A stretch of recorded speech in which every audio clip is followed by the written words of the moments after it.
Good morning. It's Julie from A Hood Life. This is reading through the Bible in a year. We're reading through the Chronological Bible this year. We are in the middle of 17 days of reading about the laws of Moses. Grab your beverages this morning. This is my mug of the hour. I love this mug. I can't remember where I got it. I don't know if I bought it myself or somebody got it for me. I used to collect dairy cow, anything dairy cow, ornaments, knickknacks, mugs, and I can't remember where I got this, but this is my mug. I finished my coffee. I finished my coffee this morning, but mug of the hour. Moo. All right, let's get going here. We are on, let's see, persons excluded from the congregation. And that starts with a little commentary, which I'll read right now. Not only are individuals to keep themselves pure, but the whole congregation must also be without blemish. It is a chosen nation, a holy people. Therefore, certain persons are specifically excluded from the spiritual congregation, though they are apparently permitted to enjoy covenant relationship and to observe the Sabbaths and personal worship.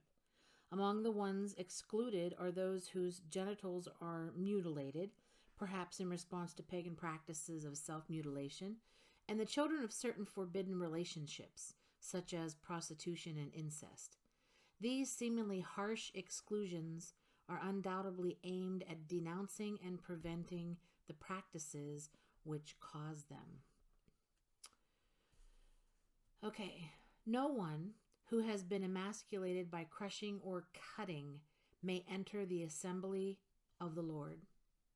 No one born of a forbidden marriage nor any of his descendants may enter the assembly of the Lord, even down to the 10th generation. No Ammonite or Moabite or any of his descendants may enter the assembly of the Lord, even down to the 10th generation. For they did not come to meet you with bread and water on your way when you came out of Egypt. And they hired Balaam, son of Beor, from Pethor in Aram Naharaim, to pronounce a curse on you. However, the Lord your God would not listen to Balaam, but turned the curse into a blessing for you, because the Lord your God loves you. Do not seek a treaty of friendship with them as long as you live. Do not abhor an Edomite, for he is your brother. Do not abhor an Egyptian, because you lived as an alien in his country. The 3rd generation of children born to them may enter the assembly of the Lord. Now the Nazirite vow begins with a commentary. Just as there are individuals whom the congregation must set apart in a negative sense for the sake of maintaining purity, so there are those who have been set apart in a positive sense for work within the congregation. The priests are set apart by heredity, and the prophets are chosen directly by God. But there are also men and women who, for a given time, feel a special calling to be set apart or separated for particular devotion to God. Although acting in no official capacity, and usually for personal spiritual enrichment, these individuals characteristically refrain from certain worldly pleasures and abase themselves with deprivation or service to others.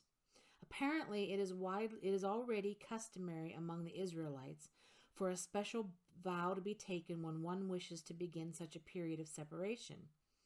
And the religious code now formally recognizes and regulates the practice.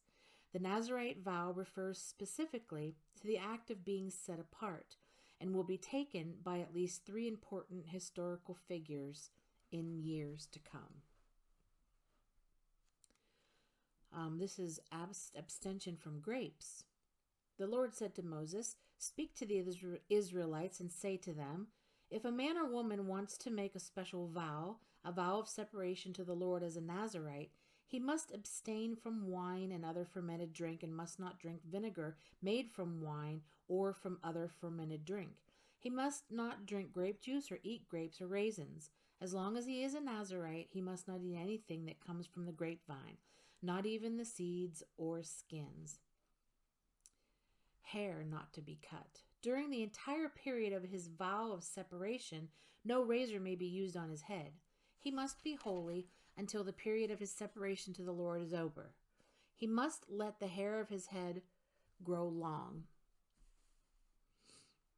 Throughout the period of his separation to the Lord, he must not go near a dead body. Even if his own father or mother or brother or sister dies, he must not make himself ceremonially unclean on account of them, because the symbol of his separation to God is on his head. Throughout the period of his separation, he is consecrated to the Lord. If someone dies suddenly in his presence, thus defiling the hair he has dedicated, he must shave his head on the day of his cleansing, the 7th day. Then on the 8th day he must bring 2 doves or 2 young pigeons to the priest at the entrance to the tent of meeting. The priest is to offer one as a sin offering and the other as a burnt offering to make atonement for him because he sinned by being in the presence of the dead body. The same day he is to consecrate his head. He must dedicate himself to the Lord for the period of his separation and must bring a year-old male lamb as a guilt offering. The previous days do not count because he became defiled during his separation.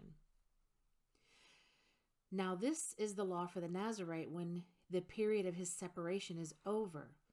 He is to be brought to the entrance to the tent of meeting.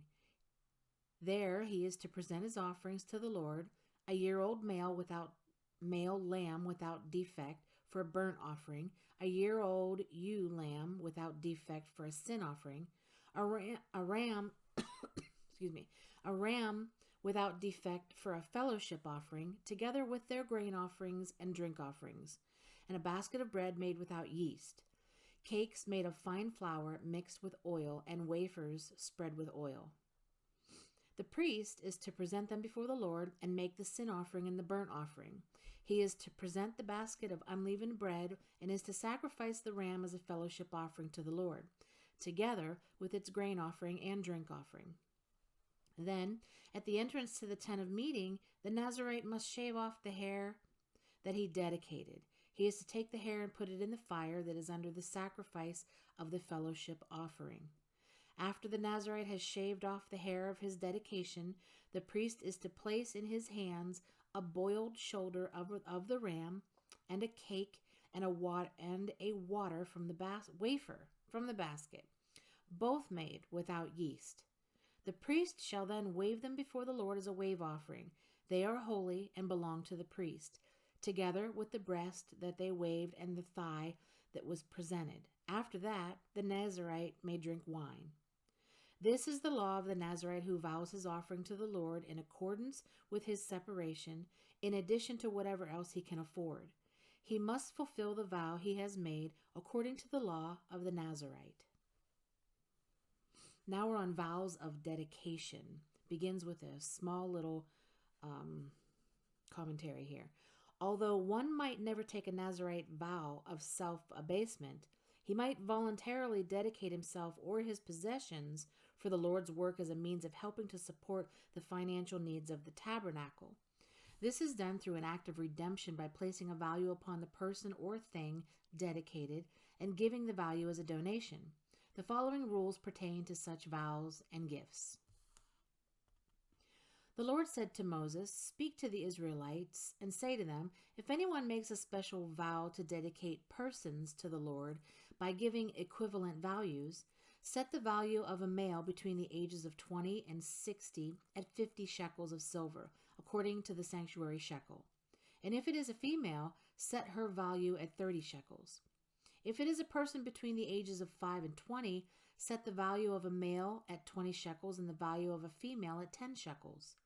If it is a person between 1 month and 5 years, set the value of a male at 5 shekels of silver and that of a female at 3 shekels of silver. If it is a person 60 years old or more, set the value of a male at 15 shekels and of a female at 10 shekels. If anyone making the vow is too poor to pay the specified amount, he is to present the person to the priest, who will set the value for him according to what the man making the vow can afford. If what he vowed is an animal that is acceptable as an offering to the Lord, such an animal given to the Lord becomes holy. He must not exchange it or substitute a good one for a bad one or a bad one for a good one. If he should substitute one animal for another, both it and the substitute become holy. If what he vowed is a ceremonially unclean animal, one that is not acceptable as an offering to the Lord, the animal must be presented to the priest, who will judge its quality as good or bad. Whatever value the priest then sets, that is what it will be. If the owner wishes to redeem the animal, he must add a fifth to its value. If a man dedicates his house as something holy to the Lord, the priest will judge its quality as good or bad. Whatever value the priest then sets, so it will remain. If the man who dedicates his house redeems it, he must add a fifth to its value, and the house will again become his.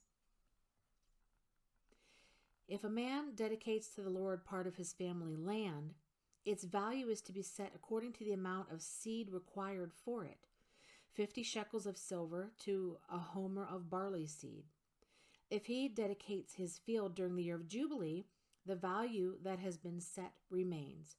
But if he dedicates his field after the Jubilee, the priest will determine the value according to the number of years that remain until the next year of Jubilee, and its set value will be reduced. If a man who dedicates the field wishes to redeem it, he must add a fifth to its value, and the field will again become his. If, however, he does not redeem the field, or if he has sold it to someone else, it can never be redeemed. When the field is released in Jubilee, it will become holy, like a field devoted to the Lord. It will become the property of the priests. If a man dedicates to the Lord a field he has bought, which is not part of his family land, the priest will determine its value up to the year of Jubilee, and the man must pay its value on that day as something holy to the Lord. In the year of Jubilee, the field will revert to the person from whom he bought it, the one whose land it was. Every value is to be set according to the sanctuary shekel, 20 gerahs to the shekel. No one, however, may dedicate the firstborn of an animal, since the firstborn already belongs to the Lord, whether an ox or sheep, it is the Lord's. If it is one of the unclean animals, he may buy it back at its set value, adding a fifth of the value to it.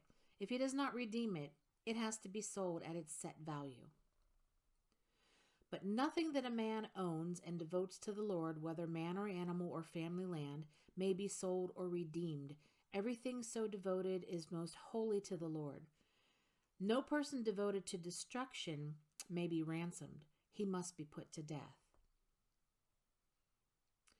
A tithe of everything from the land, whether grain from the soil or fruit from the trees, belongs to the Lord. It is holy to the Lord. If a man redeems any of this tithe, he must add a fifth of the value to it. The entire tithe of the herd and flock, every 10th animal that passes under the shepherd's rod, will be holy to the Lord. He must not pick out the good from the bad or make any substitution. If he does make a substitution, both the animal and its substitute become holy and cannot be redeemed. These are the commands from the Lord gave Moses on Mount Sinai for the Israelites. If you make a vow to the Lord your God, do not be slow to pay it, for the Lord your God will certainly demand it of you, and you will be guilty of sin. But if you refrain from making a vow, you will not be guilty. Whatever your lips utter, you must be sure to do, because you made your vow freely to the Lord your God with your own mouth. Now we are on laws of separation. A tiny little commentary that says, in all things, the Israelites are to be holy, pure, and set apart from the people and practices of the nations around them. To emphasize the idea of separateness, the Israelites are forbidden certain mixtures. The Lord said to Moses, "Speak to the entire assembly of Israel and say to them, 'Be holy, because I, the Lord your God, am holy.' Do not plant two kinds of seed in your vineyard. If you do, not only the crops you plant, but also the fruit of the vineyard will be defiled. Do not plow with an ox and a donkey yoked together. Do not wear clothes of wool and linen woven together. Keep my decrees. Do not mate different kinds of animals." So that ends the reading for today for the Word of God on the laws of Moses. Thank you very much for joining me here on Mohood Life. I hope you'll join me again tomorrow and have a blessed day.